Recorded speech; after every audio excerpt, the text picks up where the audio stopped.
Hello everyone, welcome to Nihonten Productions, and welcome to a new Dead Meat Reactions. We're still on the journey to watch all the kill counts of Dead Meat for the Critters franchise. I've already watched the two first, and now we're going to the third one, which I know nothing of, and I don't know if the fun vibe that the two first had will still be there, or if it just goes downhill. Let's see. And yeah, okay.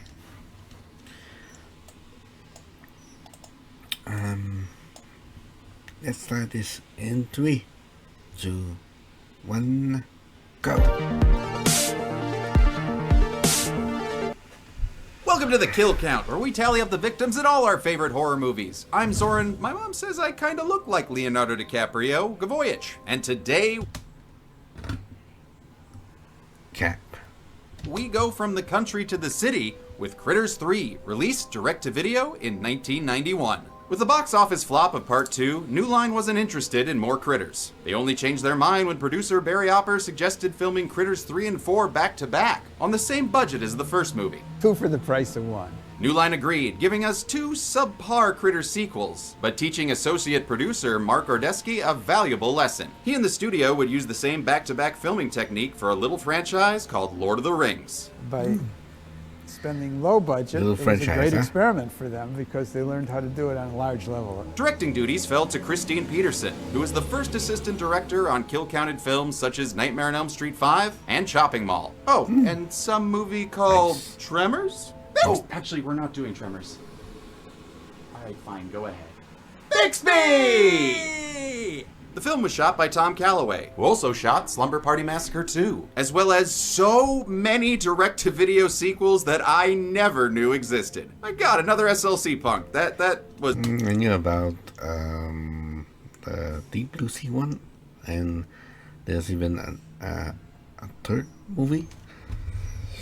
And unlike the first one that was ridiculous but fun movie, the sequels are just terrible.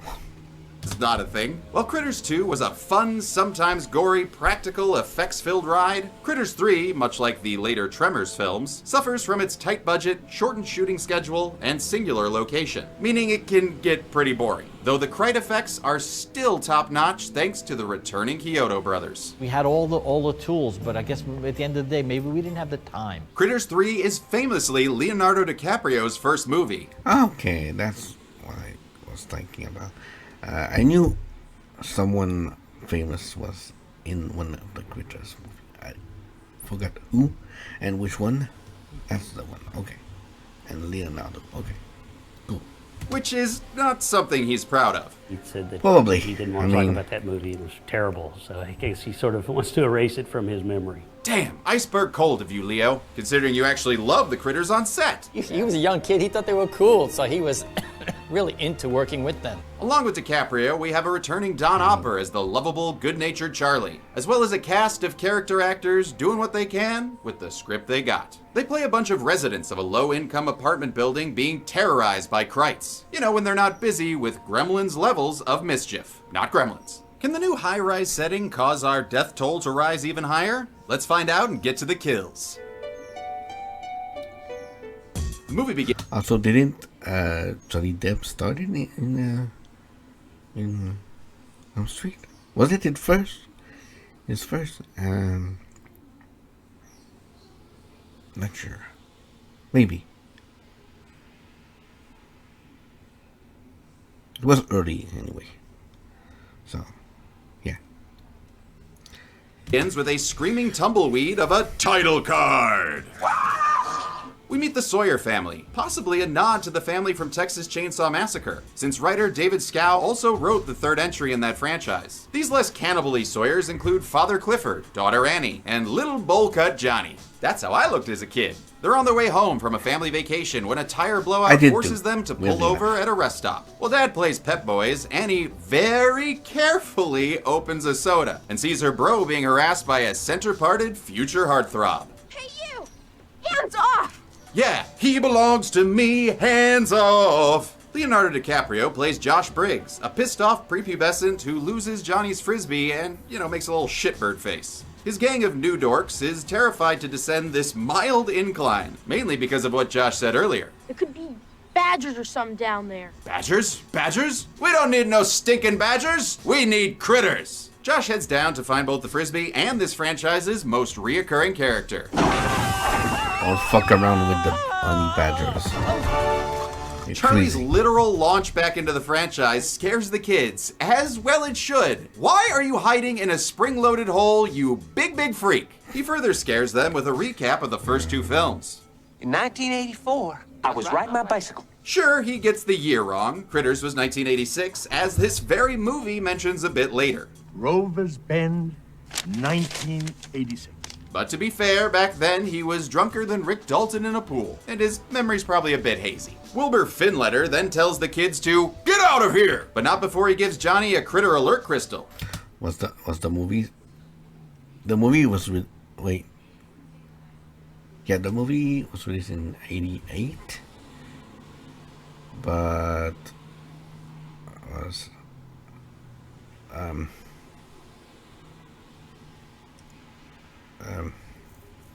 I guess it was supposed to be in '86, right? Okay. This ever starts to glow bright green, that's the time to watch out for yourself. Too bad his dad doesn't have one to warn him of this critter that just walks through the open field and kinda hitches a ride, Sideshow Bob style. The Sawyers and this clutch of critters' eggs, that I guess it just carried across that field, end up hitting the road driving past a more budget-friendly Grover's Bend. What a crock.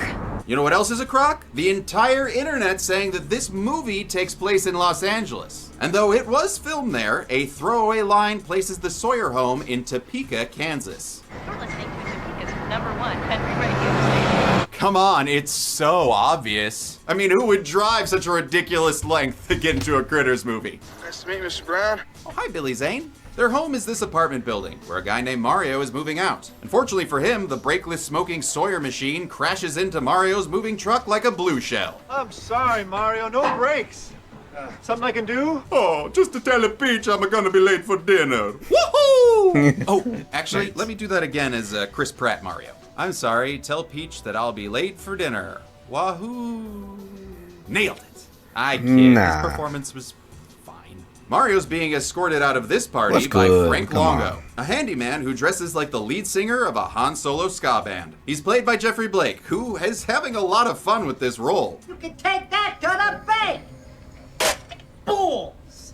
What Jeffrey's performance is based on, I don't know, but I'm so glad for what he brought to it. Actually, I think he's just doing his character of Ralph from Fern Gully. Ooh, you think the leveler can handle this, baby? Sure, the leveler eats everything. What I call that? Kinda like you. Barring some plot from Batteries Not Included, this man... Even if it's flawed. But I loved it. And Tim Curry is the villain.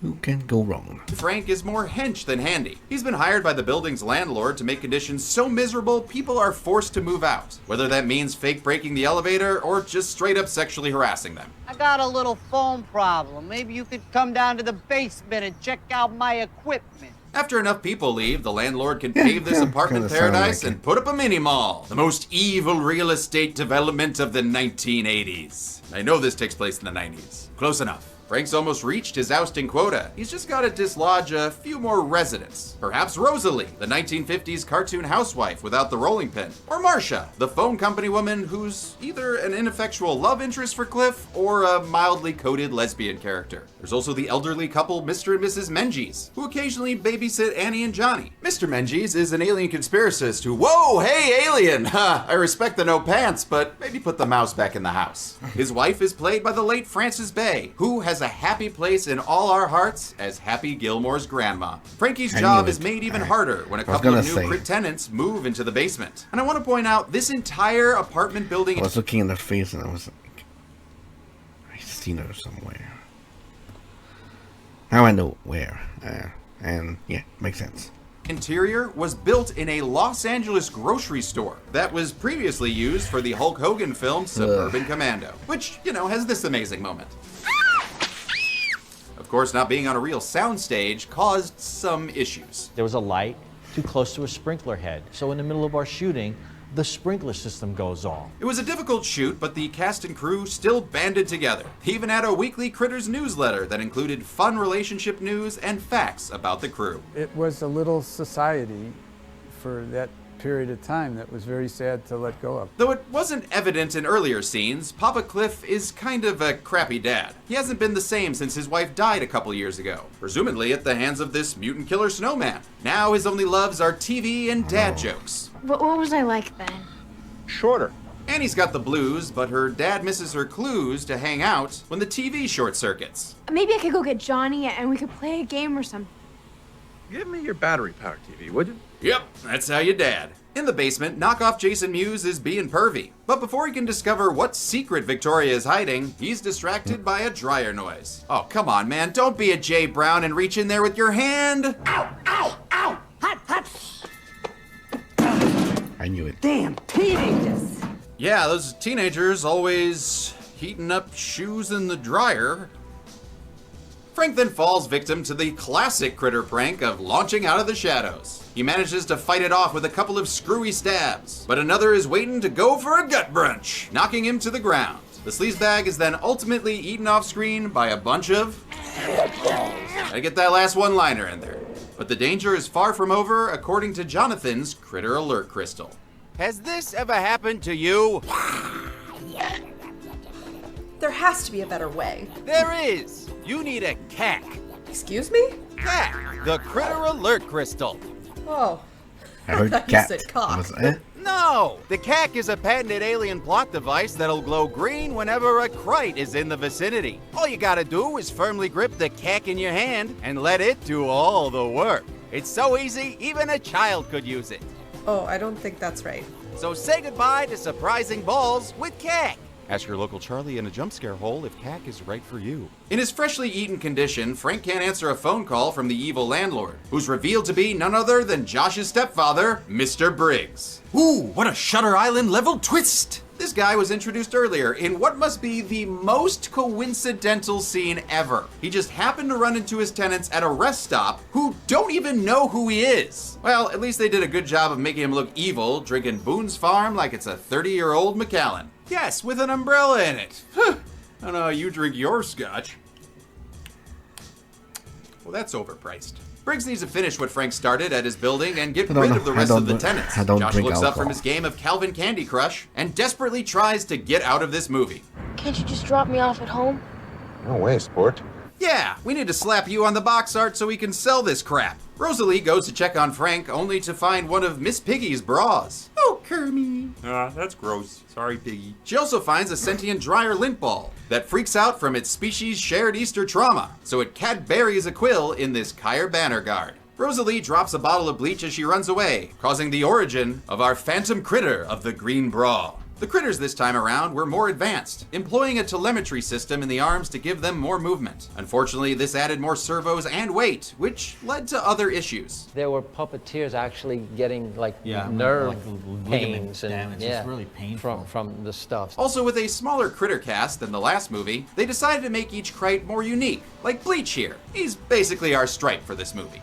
Not Gremlins. Another critter scares Rosalie into a clothesline that wraps her up, and then she fends them off in the most casual way ever, just kinda pushing some boxes. Yeah, that'll do it. She's found by Annie, who frees her and then literally mops the floor with one of them for a very long time. They get upstairs and forfeit this round of Don't Wake Daddy to let Cliff know what's going on. They're like A few concussion later. Badgers. Mushroom, mushroom. The critters arrive and use their badger bullets that aren't quite as effective as the last movie. Annie continues this franchise's obsession with bowling in a fun scene where she bowls a trash can, and it's intercut with clips of Michelle Mullen, an accomplished women's bowling champion turned Olympic bowling coach. Annie gets a perfect strike that ends with some graduation critters. My BFA in fine arts will be useful! Woo! In the basement, Briggs and Mop Top can't find Frank, so Briggs decides to go full Snake Plissken and cut the power to the world. Of this apartment complex. The movie gives up on filming things for a bit until Marcia returns looking like Juno in The Descent. She rescues the other tenants and cozies up to Cliff, who treats her like she's one of his kids. Who are you? Marcia, you know me, Cliff. I'll just chalk that up to the Quaaludes he's on right now. Mr. Briggs continues his search for non-David tenants in the weirdest way possible. Come out, wherever you are. Your landlord is here to evict you. Oh, well, if you're gonna evict it... Ah, almost got me. Man, this movie isn't even subtle about him being an evil landlord trope. These people are animals, and pretty soon you can't tell them apart. The people, the pets, they've all got fleas. He makes his way to the old Sawyer place where Bubba, Drayton, and Nubbins are watching Julia Child on the TV. Leo, however, would rather be at the beach, and once again tries to leave the movie. Give me the keys, I'm gonna wait in the car. He's denied because Mr. Briggs thinks he's a growing pain in the ass. And in return, Josh inadvertently sentences his stepdad to death. I hate you. I wish you were dead! Careful what you wish for. Ooh, yeah, you know what? After that, I should sentence you to murder. But for you, Leo, I'll make an inception. Oh, exception. I said it wrong. The critters attack Briggs while Leonardo throws himself on the door, like he should have done in Don't act like you did.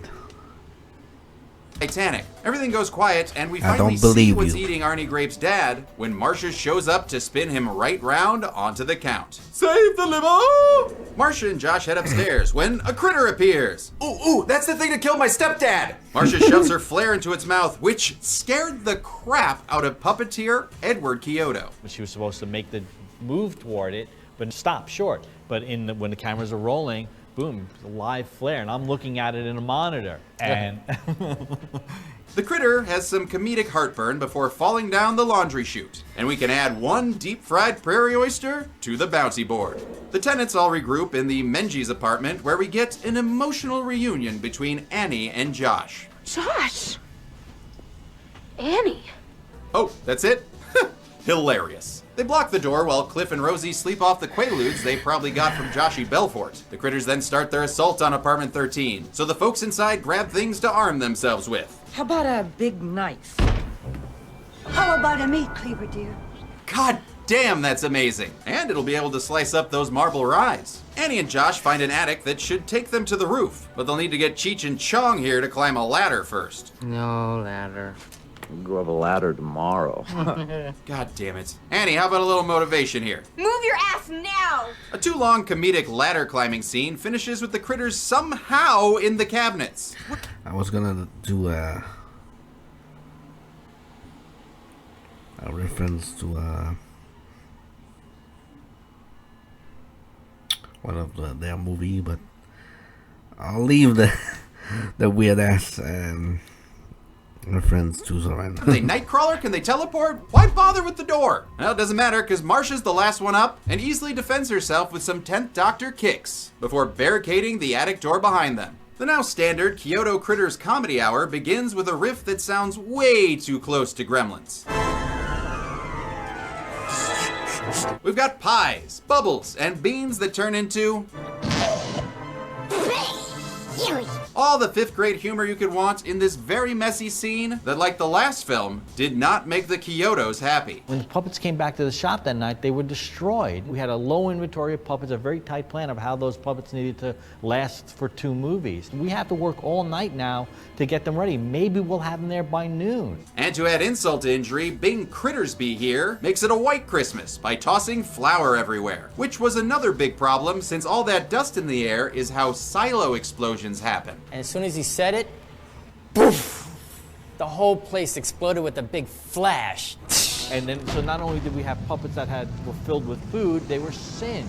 Speaking of fires, that dead critter from before has just Jerry Lee Lewis the basement. And with a partially locked roof hatch, the tenants are losing hope, prompting another emotional scene when Annie tries to comfort Josh about the death of his snidely stepdad. My mom died. Not like your dad.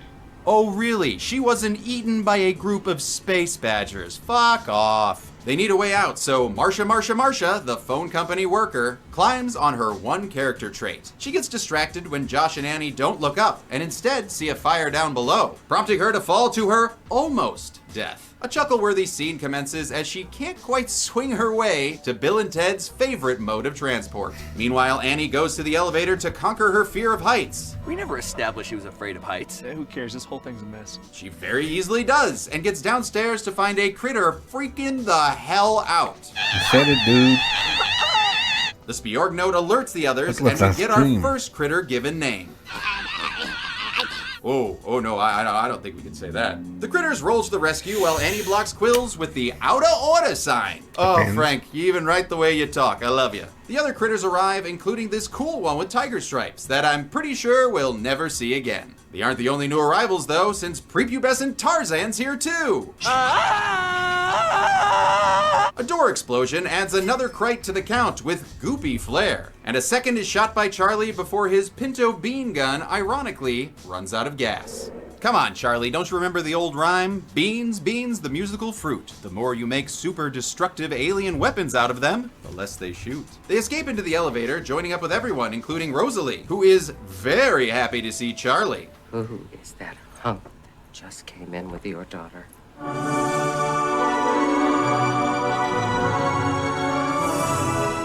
Huh, that's exactly how I feel when I see a graboid.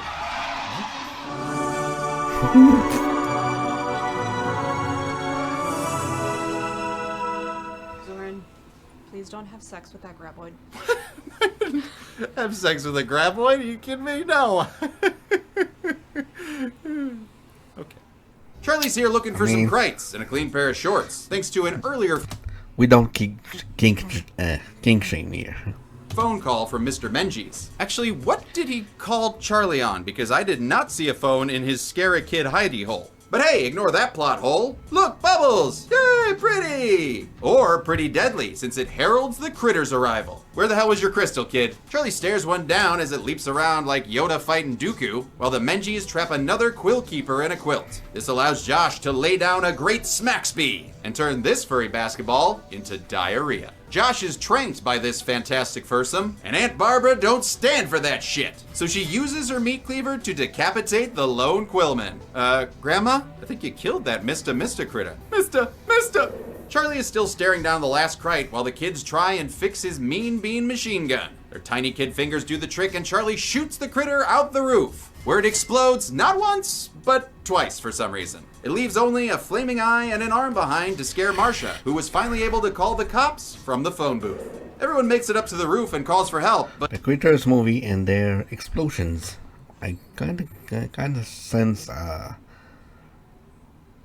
pattern here, where something has to explode at the end of the movie for some reason.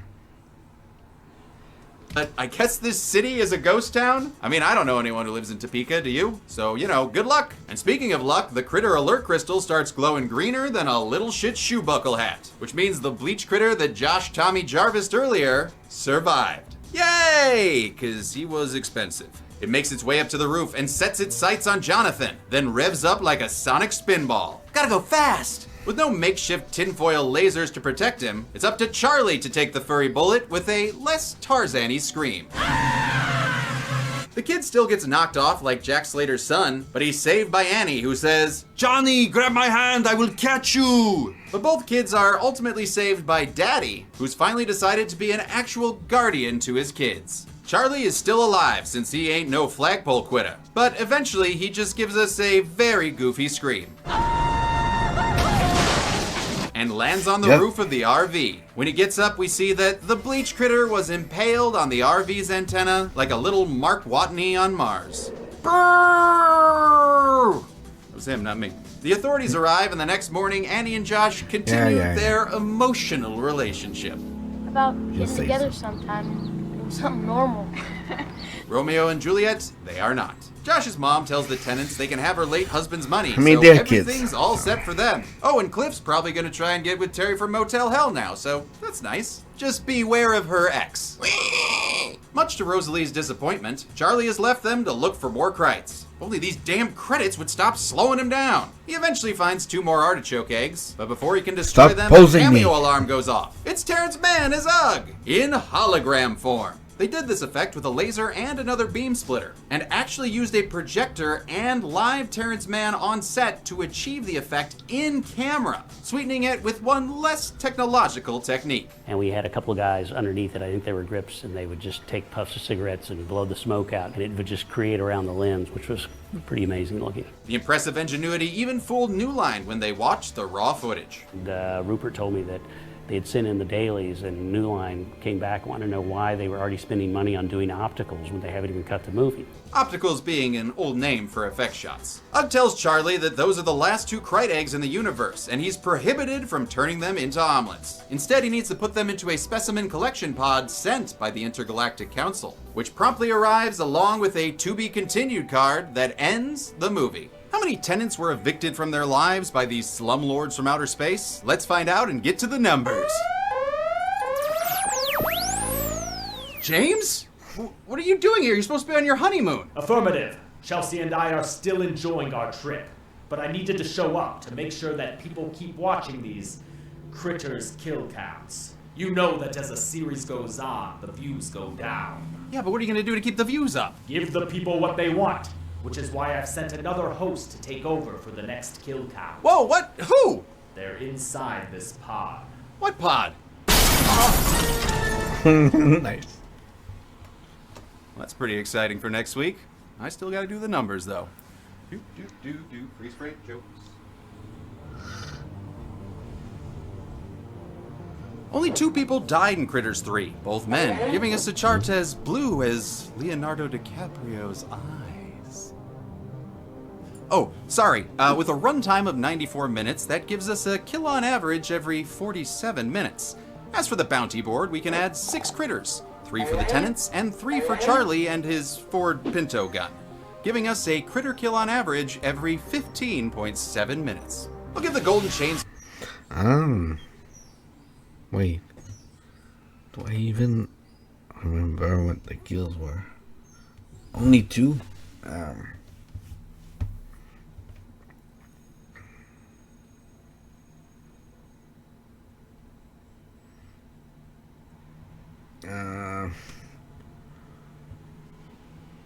The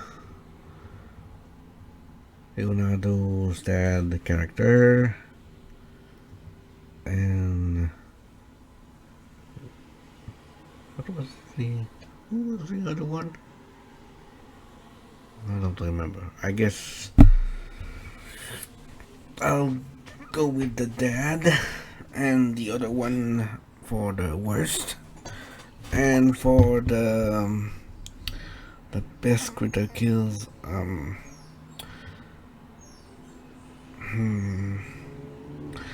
probably the one that got decapitated, or the one with the glowy effect and was shut down the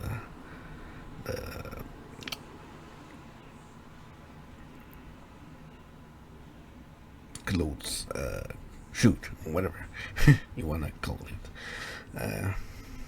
Off for coolest kill to Frank Longo. It's actually got some fun extended puppet acting, and yeah. honestly, this guy reminded me of Chandler's roommate Eddie from Friends, and I hated that guy. See you later, Pally. Dull machete for lamest kill goes to Mr. Briggs by default. Also doesn't help that his body was just kind of turned around in a chair like he were a Bond villain. And the Bounty Booty Award for best critter kill goes to Bubbles. I honestly love the comically large meat cleaver, the bubbles, and getting to see Evelyn Metcalf cut a critter in half. And that's it. Critters 3 came out. I had the human kills backwards, but I called at least the critter one. 1991, and I remember liking it more as a kid than I did today. Definitely a victim of budget, but hey, at least there was a ton of critter mayhem, which is more than can be said for the sequel that I'll be looking at next week. But until then, I'm a man who refuses to use sniper rifles in Fortnite, and this has been the kill count. There you go, Critters 3 done. That's the halfway point in our franchise here, and I am so warm in this outfit right now. I should not have done this, but hey, happy accident. There is a flannel lining in here, so technically still wearing a flannel. I want to take a moment this time and thank Elite Replica Productions, who did my critter puppet, this bleach critter, these critter eggs, the Easter... What's wrong with flannel?